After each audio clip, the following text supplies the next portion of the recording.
اول مباراة من مباريات نصف نهائي كاس العالم، عندنا مباراة قوية قوي، مباراة ما بين الارجنتين ضد كرواتيا.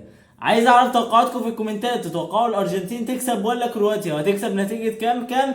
اكتبوا رايكم في الكومنتات، واللي هيرسم معايا رسمة النهاردة سواء هيرسم علم كرواتيا او علم الارجنتين فيبعت لي رسمة على انستجرام او على الفيسبوك، الروابط موجودة في صندوق الوصف. جاهزين؟ يلا بينا.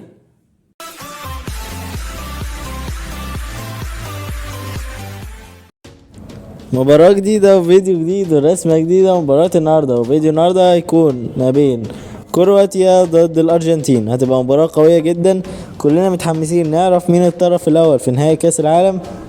عايز أعرف توقعاتكم في الكومنتات، تتوقعوا الأرجنتين تكسب ولا كرواتيا، وبنتيجة كام؟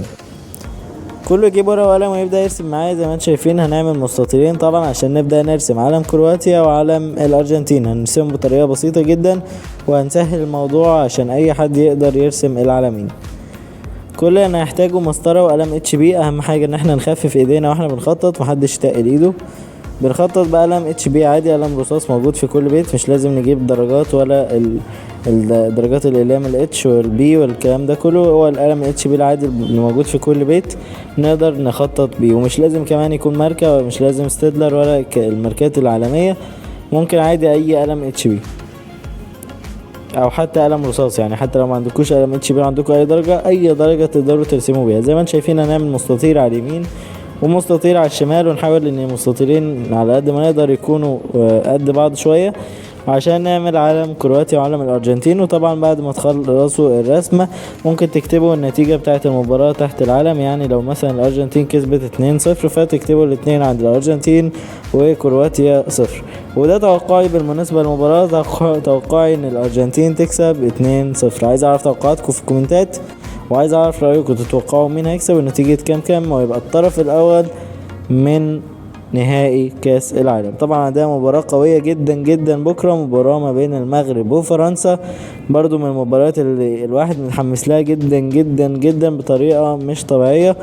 هنعمل لها رسمة اكيد وهننزل لكم رسمة، وعايز اعرف توقعاتكم في الفيديو بتاع بكرة بقى لما ننزل الفيديو. فاللي مش مشترك يشترك في القناة ويفعل زر الجرس عشان يوصلكوا الاشعارات بتاعت كل الفيديوهات، وتقدر تشوف الفيديوهات بتاعتنا. بنعمل عن كل المواضيع رسومات، عن كل المواضيع اللي تتخيلها، اي حاجة هتلاقي عنها رسمة.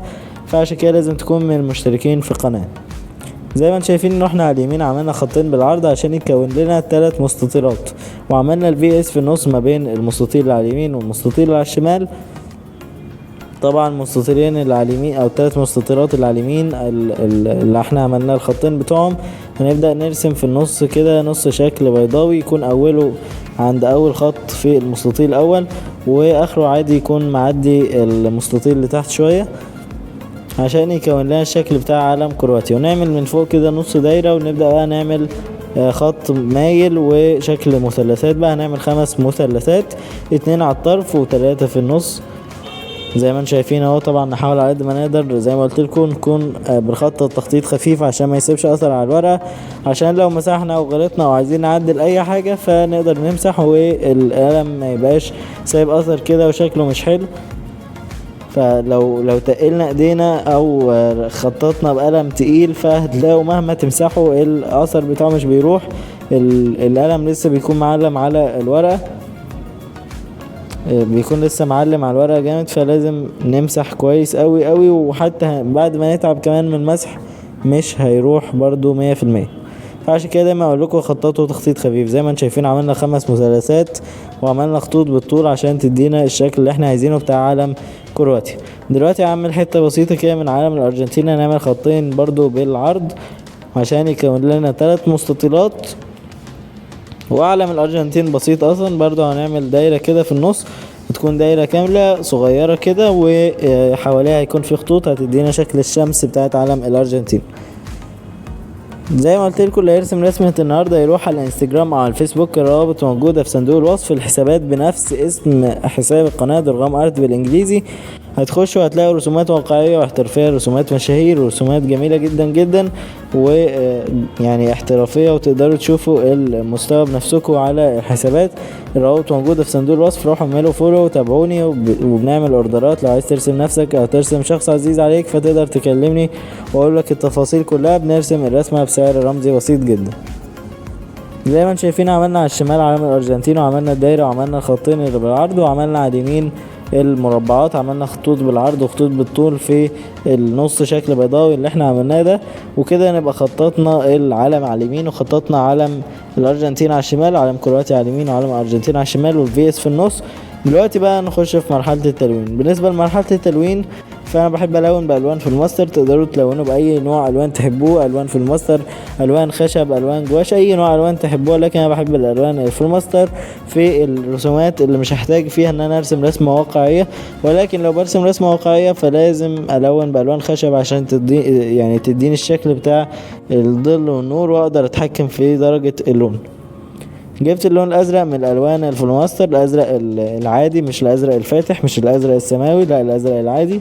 وبدات الون بيه المستطيل اللي تحت طبعا ما عدا النص شكل بيضاوي، يعني نص شكل بيضاوي بيكون نازل حته كده على المستطيل اللي تحت الاخير، فالحته دي طبعا ما ينفعش نلونها، فبنلون حواليها كده. وابدا الون بالالوان في الماستر. طبعا لا يلون بالوان في الماستر فلازم يعرف حاجه بسيطه وحاجه مهمه جدا جدا، ان الالوان في الماستر لازم على قد ما نقدر ما نلونش على مره واحده في الماستر، لان هتغمق اللون جامد، وكل ما نكرر على منطقه واحده كل ما تلاقي اللون كل شويه بيغمق. ولكن لو لونا بالوان خشب فلازم برضو نبري القلم كويس جدا جدا جدا قبل ما نلون، ونحاول كمان نلون في اتجاه واحد في الالوان الخشب. الالوان في الماستر زي ما قلت لكم نحاول نلون يعني مرتين بالكتير قوي على المنطقه الواحده عشان اللون ما يغمقش. هلون الرسمه وارجع لكم، هلون العلمين وابدا ارجع لكم واوريكم النتيجه. زي ما انتم شايفين خلصنا كده التلوين. لو قلنا علم كرواتيا على اليمين وعلم الارجنتين على الشمال. علم الارجنتين بسيط ازرق فاتح، وبدات الون المستطيل اللي فوق المستطيل اللي تحت، والدايره بالاصفر وحواليها خطوط بالاصفر، والفي اس طبعا بالاصفر. وزي ما انتم شايفين على اليمين علم كرواتيا. مستني رايكم في الكومنتات ومستني توقعاتكم المباراه في الكومنتات، واشتركوا في القناه وحطوا لايك، حاجه بسيطه ولكن بتفرق. ودي كانت رسمه النهارده. ده كان فيديو النهارده، اتمنى الفيديو يكون عجبكم. ما تنسوش بقى قبل ما ننهي الفيديو اللايك والشير والاشتراك في القناه وتفعيل زر الجرس. واللايك حاجه بسيطه ولكن بتفرق. اشوفكم الفيديو الجاي ومع السلامه.